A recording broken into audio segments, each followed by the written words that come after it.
Hi guys, this is Citroen C4 and I will show you how to change your poly filter for Citroen.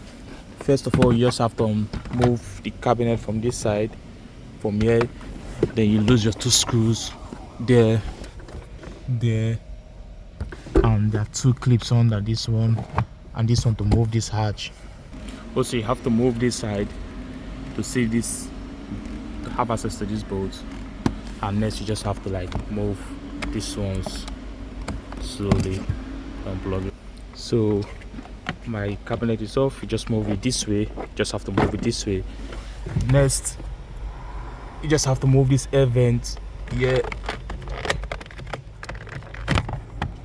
move it, and this way you locate your poly filter. That's it there. So this is where it's located. You just have to move this clip from there, then you just have to pull it out. As you can see, I've removed the first one, which is very dirty. Now I have to move the second one. The second one is just beneath. So this is the second one, the both of them. These have settings.